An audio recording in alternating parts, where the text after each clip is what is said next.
un ojo puesto a la Suprema Corte de Justicia de la Nación porque se define el futuro de la democracia mexicana. Y un ojo puesto en la elección de los Estados Unidos donde se define la estabilidad mundial. Hoy es un día clave también para México y para su democracia porque en la Suprema Corte se debate si pueden recortar los ministros la reforma al Poder Judicial de la dupla López Obrador-Sheinbaum.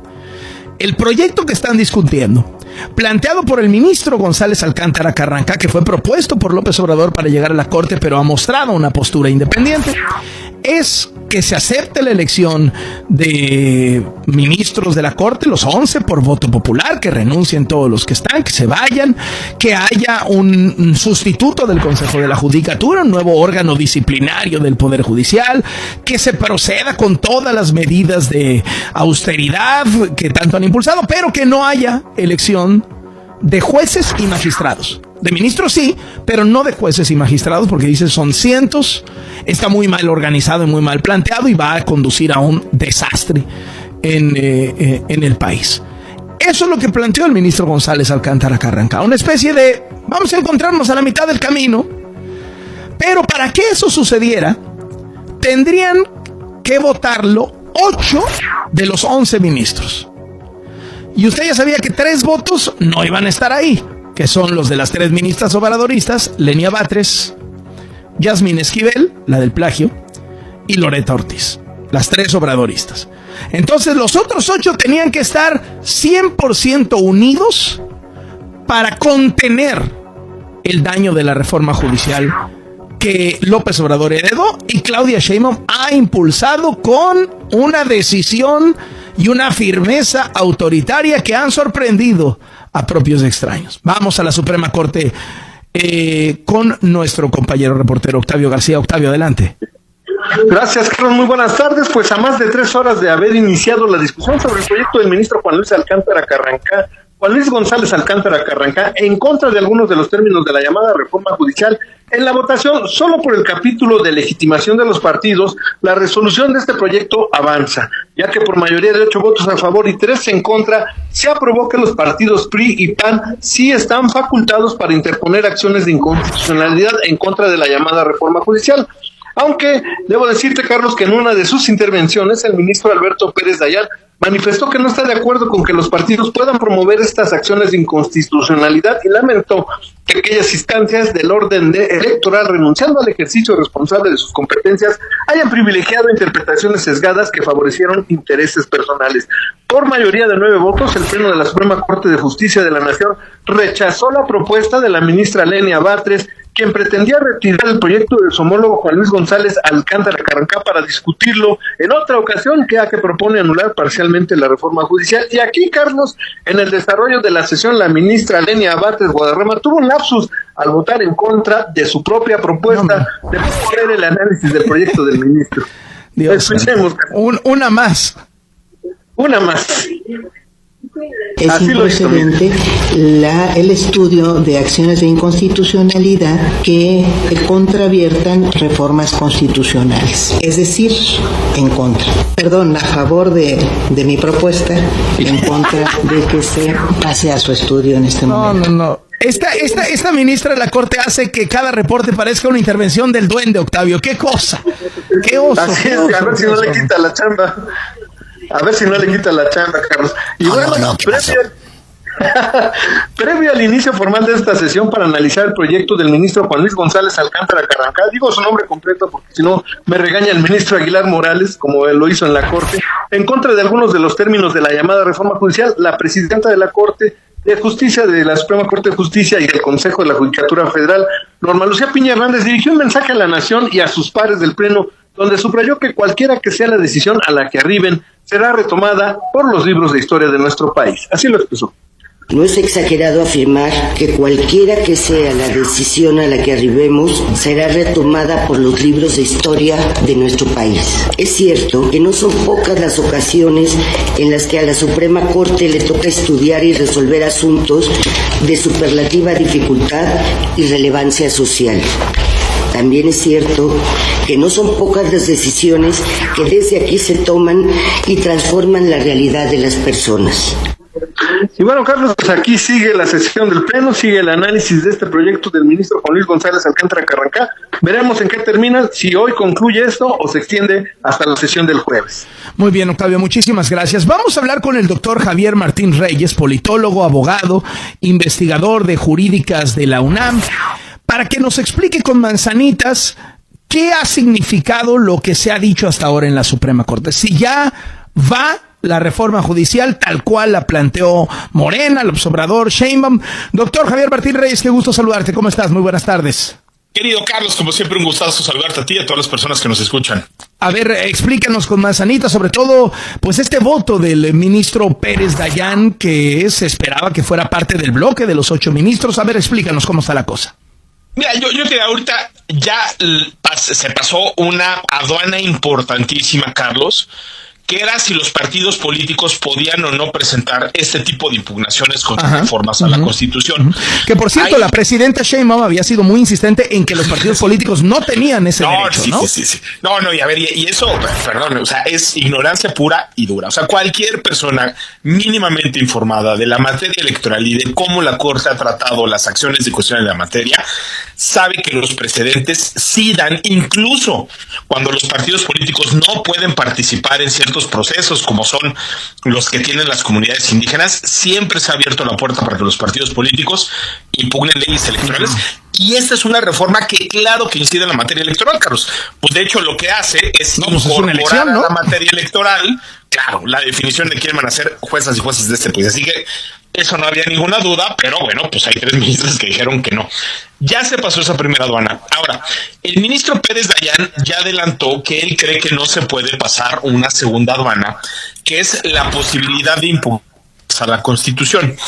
Eso sorprende y no, Carlos, porque él en el pasado ya había dicho que eso no era posible. Muchos esperaban un cambio de posición, no se dio, pero yo te diría, para pasar esa segunda aduana sobre si se pueden impugnar o no reformas a la Constitución, se necesitan nada más 6 votos. Entonces, en principio, la posición de Pérez Dayán no implica que la Corte no vaya a poder analizar la forma o el fondo de esta mal llamada reforma judicial.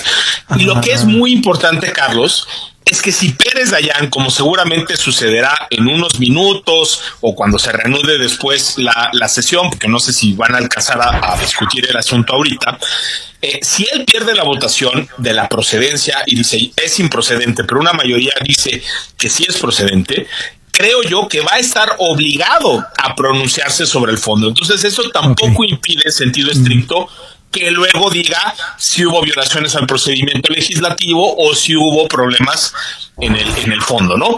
En sentido estricto todavía podría votar para alcanzar los 8 votos, pero hay que esperar a ver qué hace en los siguientes minutos o en las siguientes sesiones.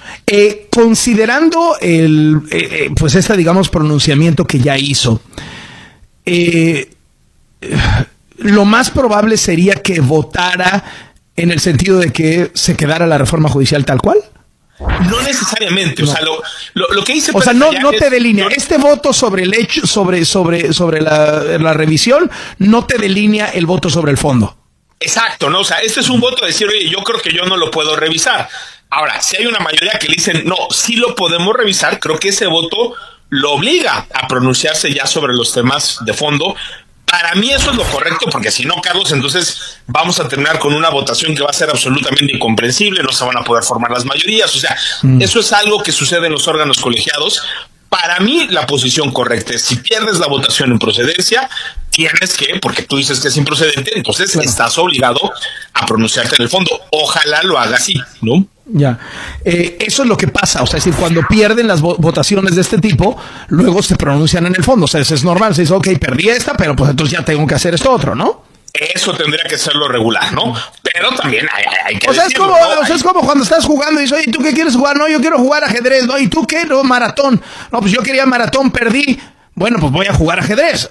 Toca ajedrez, exacto. Toca ajedrez, ni modo, oye, yo quería jugar maratón, pero pues vamos a jugar ajedrez, ¿no? Ya, absolutamente, ¿no, tío? A ver, entonces si lo entiendo bien, doctor. No, había absolutamente, Carlos. 3 votaciones. La primera votación era si los partidos tenían derecho a pedirlo. Y ahí ¿te necesitabas 8-3 o con 6-5 bastaba? Con 6 Con salía. 6 se tuvo. Y luego se tuvieron 8, porque Pérez Dayan ya se adelantó al siguiente asunto que se está discutiendo en estos mismísimos instantes, querido Carlos, que es ya no si los partidos pueden o no pueden, sino si se puede controvertir específicamente una reforma constitucional. Yo creo que ahí va a quedar 7-4, pero bastan 6 nada más. Entonces, yo creo que esa aduana lo más probable es que también se pase. La primera votación era si los partidos tenían derecho a pedirlo. Segunda votación, si la Corte tenía derecho a revisarlo. Y la tercera es si recortan la reforma judicial. Ahí sí requieres 8-3. Pues mira, yo te diría, antes va a haber otra que es si se invalida totalmente o no, porque aquí hay planteamientos, por ejemplo, de violación al procedimiento legislativo. Yo creo que va a ser difícil, porque pues ya González Alcántara puso una salida intermedia, yo creo que jurídicamente sólida, políticamente muy inteligente y muy sensata, ¿no? También se va a tener que discutir, pero vamos a ver qué es lo que sucede. Y luego ya es un análisis, Carlos, yo creo que nos vamos a tardar un montón, pues ahora sí que o sea, a lo mejor se va para el jueves y así. O tema por tema de lo que está impugnado. Y ahí yo te diría, hay una duda legítima, Carlos, de si se necesitan 8 o si se necesitan 6. Antes eran 8. Pero hoy la Constitución, y esto podría ser un autogol olímpico de Morena, dijeron que ya solo se necesitan 6. Entonces, en una de esas... Pero le pusieron solo 6 porque eran 9, ¿no? Porque son 9. Claro, pero digamos, ahorita estamos en un régimen de transición, ¿no? Donde ahorita hay 11, luego va a haber 10, Aguilar ya se va en unos meses, y no hay nada en el régimen de transición, pues es una reforma que se echa con las patas, ¿no? Pero pues a nadie se le ocurrió que era una buena idea regular con precisión cómo iba a estar las votaciones en el periodo de transición con 11 y con 10, y en esa medida es una pregunta todavía abierta que tendrá que resolver la Corte, Carlos. No, bueno, pues está buenísimo. A ver, el coordinador de los diputados de Morena, Ricardo Monreal, se refirió a la postura de Pérez Dayan y puso en su cuenta de X: la sensatez del ministro Pérez Dayan al rechazar la propuesta del ministro González Alcántara Carrancá evitará una violación constitucional y la invasión de facultades del legislativo. La improcedencia del proyecto era evidente. Deseo que otros de sus pares actúen en forma congruente. ¿Está festejando el gol antes de tiempo? Pues mira, yo no sé si él trae alguna información privilegiada o adicional. Yo lo que te diría es, desde fuera, querido, no condiciona que es más, yo creo que se tiene que pronunciar en el fondo. Y yo veo muy difícil que digamos que esta es una reforma que no atenta contra la independencia judicial, contra la inamovilidad en el cargo, que establece un procedimiento claramente inadecuado y contrario a los estándares internacionales. Entonces yo esperaría que por responsabilidad, por el papel que tiene como juez constitucional el ministro Pérez Dayan, aunque pierda la votación de procedencia, que seguramente será el caso, pues sí se pronuncie sobre el fondo como corresponde. Oye, ¿crees que eso va a ser hoy o hasta el jueves o mañana? ¿Cómo? Yo creo que esta es una novela en la que estamos viendo apenas los primeros capítulos, que va a ser muy difícil que acaben hoy. Yo creo que se necesitarán unas 2 sesiones adicionales, por lo menos, porque, pues bueno, son 366 páginas que están discutiendo, y para ser muy honestos, pues la verdad es que son temas muy controversiales donde hay posiciones divididas. Entonces yo creo que todavía nos vamos a tardar un buen rato, querido. Son 366 páginas, ¿y en cuál van? Pues mira, ahorita no tengo aquí el documento a la vista, pero me sorprendería mucho que andemos por las 100, Yo creo que estamos todavía bastante abajo. Qué cosa. Muchísimas gracias, doctor. Te aprecio muchísimo que nos hayas explicado eso con manzanitas. Quedó clarísimo. Gracias, de verdad. No, hombre, ya sabes que siempre un gustazo, querido Carlos. Igualmente, el doctor Javier Mantí Reyes es investigador de jurídicas de la UNAM, es politólogo, abogado y escritor.